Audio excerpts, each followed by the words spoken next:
So nag-umpisa ng questionin si Alice Go sa Senado.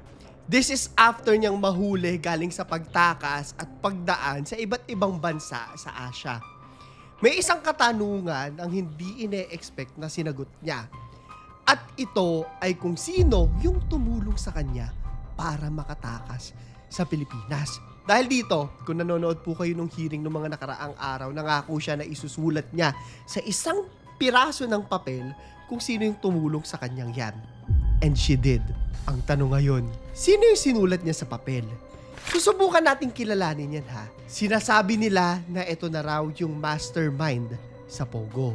Bakit sinasabi niya na manganganib yung buhay niya kapag sinabi niya kung sino yung sinulat niya doon sa papel? Ito ang story of Alice Go, the Pogo Mastermind. Reveal? Anong threat na, anong safety? So anong threat nakikita mo? Para matulungan ka namin. Sige. May death threat po. May Sino death threat. Sino? Hindi ko lang po may discuss po dito in public po. Why don't you May discuss death it in threat po. public? The people ought to know about it. May death threat po na may... Sino ang nagbabanta sa iyo sa buhay mo? Bago po tayo magpatuloy, huwag nyo kalimutan na mag-like, subscribe at notification bell. Meron tayong 1,000 GCash giveaway. Kung gusto nyo pong manalo, sagutin nyo lang yung question of the day natin sa dulo ng video na to.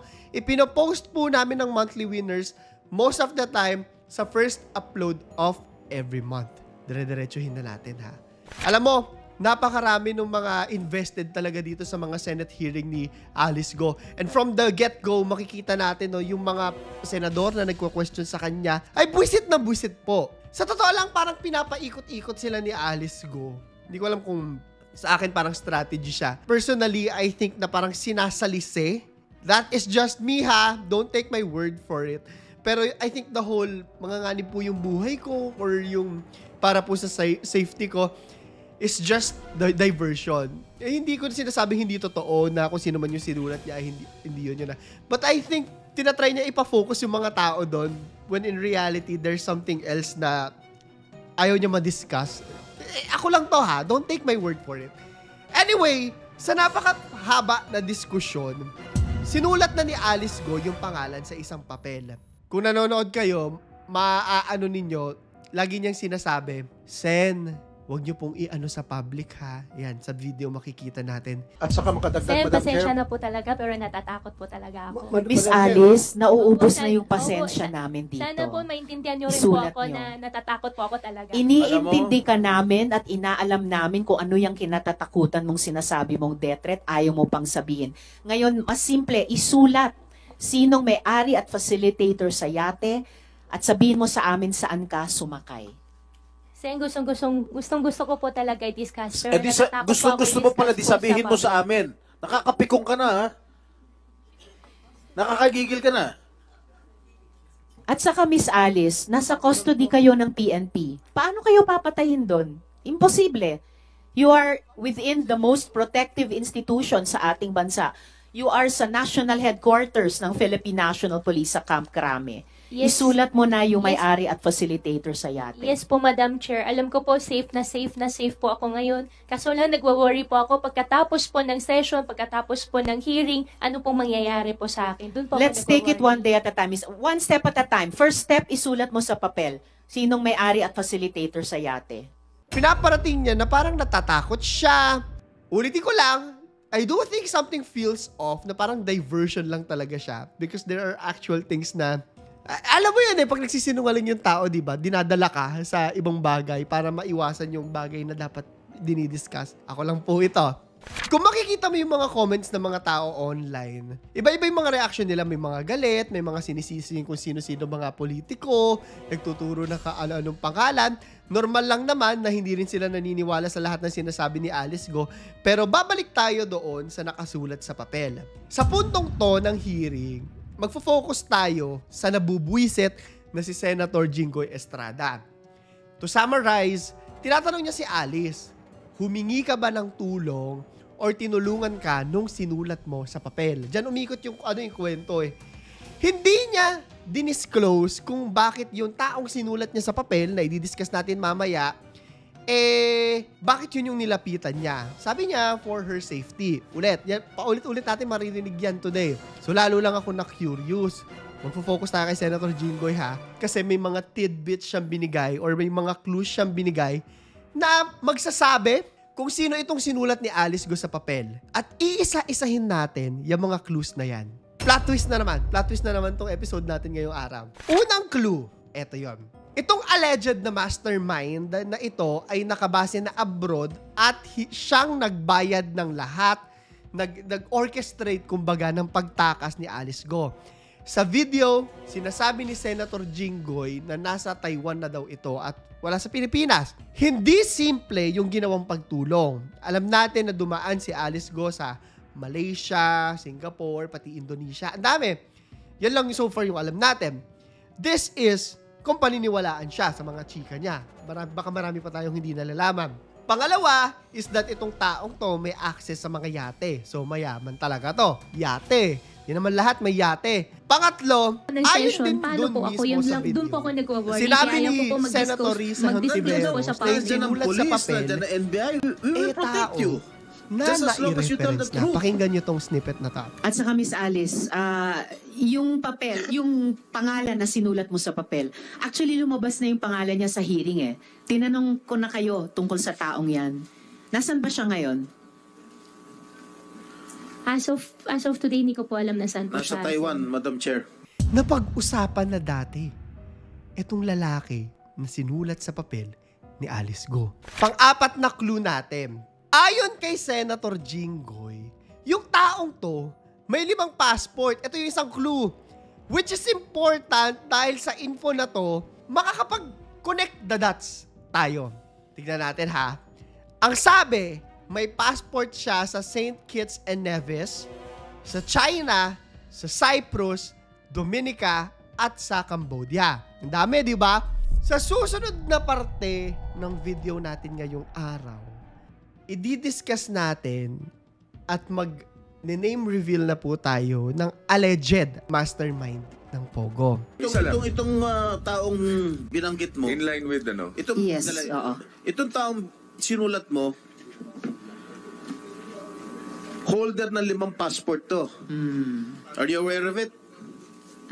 Sen, hindi po ako aware na holder Yes, po siya eh. ng 5. Holder ng passport ng Kitts, Nevis, China, Cyprus, Dominica, tsaka Cambodia.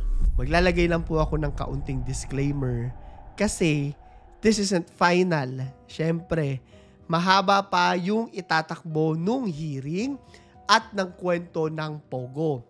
Wala pa masyadong nababanggit kung sino yung mga promotor dito sa atin, which is something na matagal ko nang sinasabing nilulook forward ko. Pero kikilalanin natin itong isinulat sa papel. Sino siya? So, nagsulat si Alice Go. Ibinigay niya, ang sabi, Wang Ziyang. Actually, hindi pa sinasabi kung sino sinulat doon eh. Pero may mga clues kasi, di ba? May isang pangalan na nung nagsabi ng mga clues na yan si Senator Jinggoy, ay, eto yun na. Connect the dots moment. Eto yung isa sa mga headline na lumabas. This article from July 10, 2024, napakatagal na, sabi, Alice Go's business partner has 5 passports from different countries. So, sure na kung sino yung sinasabi dito sa article na to, yung tao na sinulat ni Alice Go. Iso-solidify natin paano nalaman tong impormasyon na to. Sa article na rin na yan, sinabi na June 27, nagkaroon ng raid sa villa. Nire-raid po yung mga Pogo, di ba, ng mga nakaraan. Sa Fontana, Clark, Pampanga. Ito yung article na yan. Yung Presidential Anti-Organized Crime, nakakuha ng 5 passports dun sa headline na sinasabing pagmamayari ni Wang Ziyang. Na yung bagong pangalan natin ngayong araw. Sabi ni Alice Go, kaya daw siya tinulungan kasi pinagsasalitaan niya raw ng masama. Pinanood ko yung hearing. Hindi ko rin maintindihan kung ano yung ibig sabihin ng pinagsasalitaan ng masama. Pwede kasing, tulungan mo ako, ikaw dahilan, kaya nandito ako, mga ganon. Hindi niya dinidisclose. Ulit, sinasabi niya para sa safety niya. Ulitin ko lang po na hindi ko alam kung siya talaga yung mastermind ng lahat. Pero, ayon kay Senator Jinggoy Estrada, nagkaroon kasi ng isang press conference. Ayan, kung makikita po natin ha. Ito mismo yung ginamit niyang salita dito ha. Siya po ang boss of all the bosses of Pogo.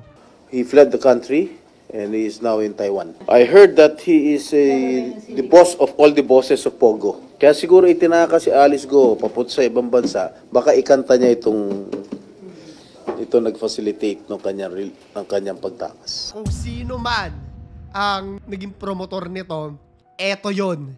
Eto ang nagtayo, eto ang gumawa ng lahat. Siguro, eto yung kinausap ng mga tumulong na Pilipino para ma-promote itong Pogo dito sa Pilipinas. So, boss reveal. Tinanong siya ha, sa tingin niyo po ba na yung lalaking yan ay si Wang Ziyang? Sabi niya, most probably, there's a high chance na siya na nga talaga to. Kaso mo, wala na yata dito sa bansa eh. Based from my reliable information, he has already fled to Taiwan. Pero according to Senate President Escudero, kahit nakalabas ng bansa, hindi daw ba dapat yung maging hindered na mapanabot sila? Oh yes, of course. Tuloy pa rin naman ang investigation kahit wala na yung si Wang Ziyang. Siya ba siya? Kasi sir, sabi niyo nasa Taiwan na rin itong ano. Oo nga. So, Wang Ziyang po. Most probably. Okay na? Eto, sinubukan kong kilalanin kung sino yung si Wang Ziyang na yan. Kakalkalin natin ngayon ng bahagya. Magpapaka-honest ako kasi sobrang kaunti lang yung detalye na nakalap ko. Wala pang mga articles na, who is Wang Ziyang? Habang nire-research ko to. Actually, hindi ito talaga dapat yung episode natin ngayong araw. Pero alam ko, lahat kayo habang nanonood ng hearing, may gigil sa puso nyo eh. Makikita nyo yan eh. Kaya napa-change ako ng topic ngayon. Dapat Nico Cado, avocado tayo today eh. Ito na yung mga detalye na nakita ko. Una is that co-incorporator siya ni Alice sa Baofu noong 2019. Ayun yung may kinalaman dun sa lugar kung saan nag-ooperate yung Pogo, yada yada yada. Pangalawa, ito lang yung mga detalye na nakuha ko Pasensya na po kayong lahat. May mga larawan siya doon sa passport. Gusto kong titigan nyo yan maigi kasi sa mga susunod na araw, makikita natin siya. Hindi ko po alam, no, technically speaking, legally speaking, kung may hawak ang Pilipinas para mapakuha siya or mademanda siya. Hindi po ako lawyer, so hindi ko po alam. But hopefully, no, magisa rin siya sa mga Senate hearing. Ano nyo ako Hindi ko alam eh. Hindi ko alam kung kaya ng Pilipinas. Masyadong malalim at masyadong technical para sabihin ko na oo or hindi. So kung may mga lawyers po dito, bigyan nyo kami ng linaw sa comment sa baba. Meron ba tayong hold na tinatawag sa kanya? As of now, wala na akong makitang iba pa na mas malinaw na detalye other than this video from the same article from July. Hindi ko po siya kilala. Sino ba siya? Ano mga ginagawa niya? But may mga nagsasabi na fugitive din siya sa ibang bansa. So eto, tandaan natin yung pangalan na Wang Ziyang. Siya na kaya ang hinahanap na boss ng Pogo? Masosolve na kaya natin ang krimen na ito sa sobrang tagal na pagkaka-invest natin dito? At para sa ating question of the day, uulitin ko lang din palagi kong tanong at gusto ko sagutin nyo. Sa tingin nyo ba may Pilipinong involved o kasabwat itong si Wang Ziyang? Sino sa tingin mo? Tapangan natin. I-comment mo sa ilalim. So yun lamang po. Ito si Claro III. At ito ang aking kwento. Are you sure walang Pilipino, walang government official na tumulong sa pag-eskapo mo rito sa ating bansa? Sen, wala po. Walang Pilipino. That's impossible. Imposibleng walang tumulong sa iyo Pilipino para makatakas dito sa Pilipinas. Pero Sen, wala po talaga. Ang galing naman itong Chinese na ito. Ha? Wala po talagang kinuha, nag-arkila ng yate, dinala ka sa kung saan man yan, kung sa Malaysia o sa Indonesia. Itong tao lang ito nag-facilitate sa iyo na walang tulong ang mga Pilipino? Wala pong tumulong, wala pong nakatulong po na Filipino po, Sen. Sinungaling. Salamat, SP Pro Temp. Meron ka bang binigyan ng bribe Miss Alice, kasi narinig ko, pakinggan nyo narinig ko ang Zoom. Have you bribed any government official para dito sa pagtakas nyo sa Pilipinas? Wala po. Narinig ko yung halagang 200 million. Wala po. Wala Ibang po. halaga? Wala po. Wala po akong alam na may ganung amount. Wala po. Kung totoong walang tumulong na Pilipino, sino nagbibigay ng instruction sa mga dayuhang kasama nyo? At sino nagbibigay ng instruction sa inyo? Tungkol dun sa, sabi mo kanina, usapan kung paano gagawin ang pagtakas nyo. Wala po ako nakitang Filipino. Wala rin pong tumulong po sa akin na Filipino po. Miss Alice, bago si Sen Joel, yung bawat ahensyang nandirito ngayon, gumagawa ng sariling internal investigation nila. Hindi lang tungkol sa inyo, tungkol sa mga tao nilang posibleng tumulong sa inyo.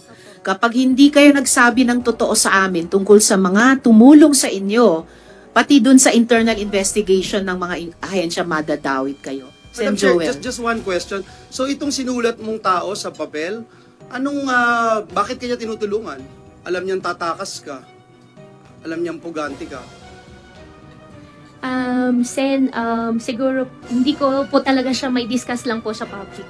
Kung bakit kanya tinutulungan? Hindi ko po lang po talaga siya may discuss. Kaya Pero pwede ko po i-discuss po sa inyo. Okay, sige. I will wait for that. Hindi. But, Madam Chair. Wawaping, sino nagbayad nung mga travel mo? Libre ba to? Nung sumakay ka dun sa yate, sa big boat, sa small boat, libre lahat to? O magkano binayad mo per sakay mo kung hindi 200 million? Sen, wala pa akong binayaran po. So Sino lahat bayad? libre? Wala pa akong binayaran po. Lahat libre. Wala po akong binayaran Kaya nga, po. uulitin ko, mula sa yate, walang bayad. Sa malaking boat, 4 days, 5 days, walang bayad. Maliit na boat, wala pa ring bayad. Nung sumakay ka dito sa mga to, from the yate to the big boat to the small boat, merong nag-aasikaso sa inyo doon. Yung pupunta sa, saan ka uupo, saan ka sasakay, kung sakaling tumaob, merong life vest, etc. Ilan tong mga tao na ito? Sa yate muna. Yung babae po ang kasama namin all the way po. Yeah, hanggang makarating ka doon sa dulo. Hanggang makarating po sa Okay. dulo.